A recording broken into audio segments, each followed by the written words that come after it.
Marcelo, your main project now and the biggest, it's caravan format. What it is about?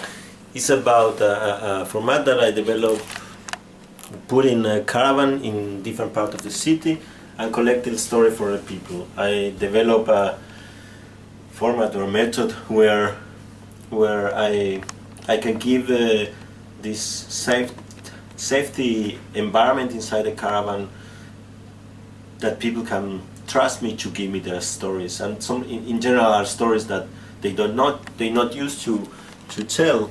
And the beautiful thing in this is also this about when I tell something to the people, and so after they can tell me something, and yeah, I think it's interesting in different ways, because in some point is because everybody needs to tell a story, and another point is to You have created a system. You have created a space. I create a space and a system. It's a space that is inside a caravan, but it's also the way to it's like a method that I develop inside the caravan to make say, okay, I do something so people trust me, and they feel that I respect them, and when they feel that I respect them, they tell me something. And when people tell me something, so they get an experience about their own story, telling to how you call it, yeah, they don't know me, so we are people that don't know, and suddenly you get very close. So you create a trust where people can be confident. Actually, you do like the Catholic priest, where people will come and tell everything to him. Or, yeah, the difference with the Catholic priest is that I don't judge, I just listen. I just respect people and recognize their story as a good story, because everybody's story is a good story. So it's like I'm not a psychologist, I'm not a priest, I'm just listening. You're just an opening. So we could think as you as Abramovich will sit in front of people and she will just look at them in the eyes. Yeah, the point is, I think that what I work more is more about intimacy and not the public. Not that it's for me. It's not there is no public watching. It's not watching. And what is very interesting is how close you get with people, and how strong the feeling that the people have with telling me their own story. So in general, people go out and say thank you, because it's a release feeling that they have. And I did it with kids, and with growing up, and with old people, and with the autonomes, and all kind of people. So this caravan is like the amniotic bag of the mother, where the people feel so comfortable, and you are their water. They will drink you as their water to survive. Yeah, if you want to put it in a metaphoric way, yes, it's like it's a safe place. It's a safe place, and everybody have like homey references about this. But as an artist, then you are becoming a space creator, or you have designed to connect with your past life with a filmmaker or designer. I think it's a mix of design and experience, but it's also a research process, because the method in itself is a research method. So you have evolved this method from the first caravan? I mean, you have added some colors or some way of talking to people? Or yeah, you improved it every time? I'm improving with experience all the time. What happened, how people are coming, how you do to people trust you to come inside. It's very private situation to come inside in a caravan with a person. I always work with an assistant, because if not it's too intense for people. So I develop different things where I can feel like, okay, where is the balance that people can feel this safeness inside and trust me, and I totally respect their stories and their name, or if they want to be anonymous or they don't want to be anonymous. But it's a very, very strong trust agreement. But as an artwork, it's just poetry. There is no object out of it. It's just a memory for people. Yeah, it's just a moment. Air. You can see the product if you want to doing books, doing small exhibition. I just right now with this. With the six caravan and the theater people, what was a little different, because it wasn't me that was inside the caravan, but I was teaching these people how to. You instruct other people. I instruct other people how to animate the format. Yeah. So in that way was a very different project. A very big project. It was like 6 caravan in different parts of Copenhagen, with a different kind of artists inside, from dramaturgists, dramaturgists people, or theater people, or choreographers, or where was very, very interesting, because also you could see how the format can develop, where our other languages are used to tell the story after, where some people went out telling the story with music to the people in the windows of the streets, or other people make some small performance inside the caravan, but all of them with a very, very high poetry level, because was a lot of respect about people's stories. But what is your motivation? It's to make people happy, or it's to create? Or you don't see? It doesn't matter. What is important? It's I think the fluidity of the project. Sometimes I say that it's part of my perversion, maybe also, but also is for me the idea of. So I need to take something out. Can we make a little? Okay, the personal part. I think it is. Let's see, my perversion to listen to people, and I feel this. My feeling is about to a small story I collect, I become a bigger person in some point. But I have also the idea of, in the social part of this, that everybody's going around thinking that is the only that have a story, but everybody have a story, and the story is not a Kellogg's story. It's a story with the struggles and with problems and with things that people are fighting. But if everybody put out the story, we're going to be a more transparent society, and that's a little, if I can feel a mission in this, is I want to put it out, this story, because if not we are living in a big lie. So if we are all in a nudist camp, naked, we can look at each other the way we are. We don't have anything to hide anyway, because we have the same. We are the same human being. We don't have to. In some point, yeah, it's just to put the level a more realistic point of view, because if not, it's like everybody's thinking that need to be in another place where they are, because they are thinking that everybody else are in other place that they are. So I think, for me, it's like a work of transparency. Authenticity? Yeah, it's a lot about. Yeah, it's a lot of bits. Yeah, be more honest with each other and tell, look, this is my life, and it's I have problems that you have, and I have fun like you have, and I have love like you have, and I have depression if you have a depression, whatever. But it's more honest. So we can look each other in the eyes. We have nothing to hide. Yeah, we have the same kind of people. A lot to do to look each other in the eyes and be honest in some point. But when you say we, it's you and them, because there is not a third witness. Let's see. The witness is when the story come out in different form, like was in this time, when people are telling stories in the street to the windows, or in a little performance in a caravan, or in making a jam session with the stories and music, or it comes from different ways out again. So the stories collect, and then it come out, it pump out as an art form. It takes a form which is artistic by a performance or dance or.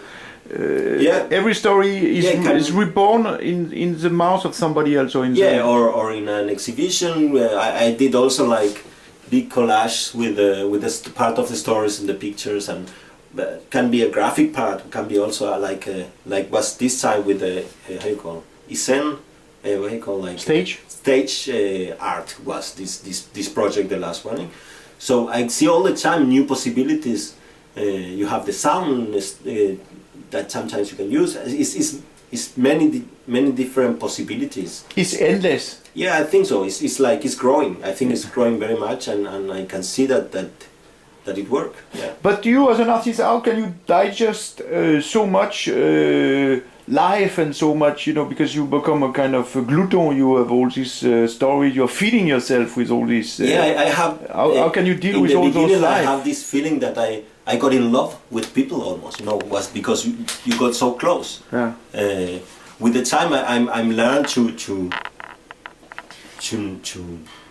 handle it. To handle in some way that don't affect me everything. But I get very as I can't do many people in a day because it's very hard. It's very, very personal. It's that you are open. If you are not open, people are not going to trust you. So. But do you talk also? Or I always start telling you. What is a recipe? You say people. I mean, you have a caravan, so you create a space which has some intimacy. It's about the space, but it's also about my. I give a story. Also, I start to give a story, and that's the deal. The deal is first I give something to receive something. So it's a lot about exhibitionist. No, I don't feel like exhibitionist. It's more like to build this trust. No voyeur. There is no voyeur. Everybody gives somebody something. Yeah, it's not only one side. It's very, very fair deal in some way because I'm giving a lot. So you start by telling your story. Yes. How long time is your story to them? It's different, depends. Shorts many times, but it's different. I give different stories. So they think he's giving me something, so they are touched. Yeah, I don't see it so cynical. I see it more like it's normal. You know, if you go to a party and you meet a person and you tell you some very intimate part of you, they're going to tell you something again. Yeah, so let's say. So it's very simple in that way. That's a part of the method. It's to be open. Let's say, let's say if we take the social competence in French education, it's not to be together. It's to open each other. Yes, I think it's about trust a lot. I need to build a trust very, very fast with people, that they can give me their story. But the trust in nowadays and privacy is it's a big subject because I mean. People have trust email servers, they have trust a lot of things with their privacy, and they've discovered they've been fooled. Yes. So do you feel this period is changing now? People trust less, or they still trust? But I think it's very different because I think this trust is very personal. You know, it's one to one. It's one person. It's me. You are looking at me. We are close to each other, and I tell you my story. Yes. So this trust, and people believe in me because I don't fuck them up. Let's say in that way. I respect their intimacy. I respect if they tell me that they don't want to be with their names or with their pictures. Or it's always a big contract with the people. Yes. But it's very, very fast in contract. So it's a little negotiation with people. It's an adjustment. You have to adjust each other of what they would like. In some way, I put, with my story, I put the point of view. Let's say, okay, we are speaking about this. Yes. So you can find yourself in it. But so you don't, because if not tell a story, some people have a story and some people come very, very charged of story and I don't need to do anything because they are very charged and they was like, okay, I need to tell you something. And it coming because there are people that are waiting for just a little door to come out with their story. But don't you create an addiction? Like, you know, I mean, if they tell you a story today, they have trust for you, they want to see you again, and they have more stories. I mean, it cannot stop there. Yeah, but the point is, I can't. As if only if I don't know, the city will say, okay, in every corner should be a caravan, because I know everybody needs to tell you. Everybody needs to tell a story. The point is, we are learning in this society in Denmark maybe to close up a little, so people have it not so easy to come out with a story but they need this to get released, because if not, it's like you can't be fill up of stories. But what will be the difference? You say that you make your caravan, you install your caravan with schools and activate them, and also in place with activists, or how do you change? Is it the same caravan you have if it's no, until now was people, different, or? was different, but wasn't, because the aesthetic of the caravan is very simple. Same. I have just some works in the caravan and stay what I'm doing inside. So it's your attitude, it's your receptivity that will change, or the way you talk, or you will... Yeah, because as you it's very normal that people say, "Oh, are you a religious person?" Yes. Or "Are you a clairvoyant? Are you Yes. like a vident?" Or Yes. "Are you?" People have a lot of ideas of what a person can do inside a caravan, asking for people to tell stories. Yes. So I need to be very... With the time, I'm getting good to develop a way to be clear with them and to build this trust very fast, so they trust me to come inside the caravan. and after they trust me to give me that story. But don't they feel strange? You are from Argentina and. Yeah, I used to have always. I used to have a girl assistant to, and almost always translate. Danish. No, just to have the picture of a more balance, because many is very funny sometimes. People say, I don't have stories about immigrants. I say, no, I don't collect stories about immigrants. I just collect stories. So yeah, I can see that happen. But so I developed this to have, in general, as a Danish assist woman. So the balance is more clear, that it's nothing about me as a man or as a foreign or as a, so that we have, you know, the identification can work. Very good. I tell you a little story that is a little about why I do this, maybe. I come from a family of I call it travelers, let's say in that way. My grandparents was travelers, my parents are travelers, my brothers are travelers at some point. And I'm also a traveler. I arrived to Denmark, and I remember that my grandfather said, when you arrive to a new city, you look what it means, and you do that. So what I do is I'm listening. To collect I just listen. knowledge, Yes. to know where you are. Yeah, but it's also is because I saw that was a need in Denmark, that someone start to listen. So I listen.